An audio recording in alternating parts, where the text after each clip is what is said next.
আমি সালমান সাকিব এদেশের মাটিতে গণমানুষের পক্ষে, দেশের পক্ষে কথা বলতে পারি, কথা বলে যাবো ইনশাআল্লাহ।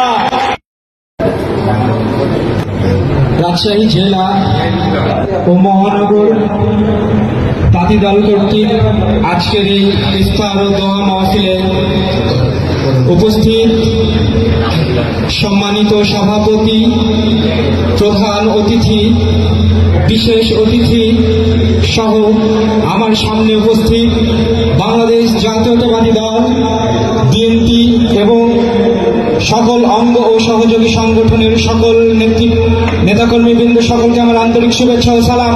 আসসালামু আলাইকুম রহমতুল্লাহ। সম্মানিত উপস্থিতি, বলেছিলেন যে রাজপথে আন্দোলন শক্তিশালী করতে হলে বকুল তলায় বকুল ফুল ঝরলে আন্দোলন শক্তিশালী হয় না, কদম তলায় কদম ফুল ঝরলে আন্দোলন শক্তিশালী হয় না, শিউলি তলায় শিউলি ফুল ঝরলে আন্দোলন শক্তিশালী হয় না।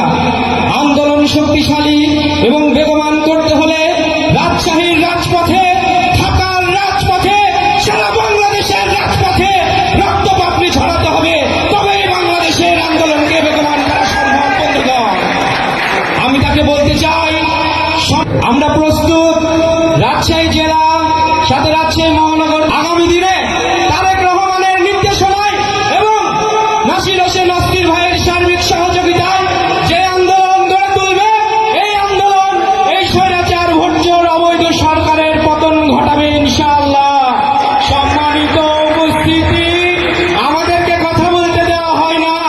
আমরা যখনই আওয়াজ তুলি, এই ভোটচোর অবৈধ সরকার আমাদের কণ্ঠকে রোধ করে, আমাদের গলার আওয়াজকে বন্ধ করে দেয়।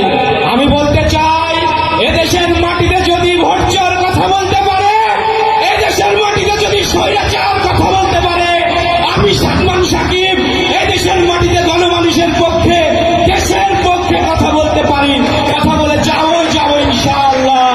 ধন্যবাদ।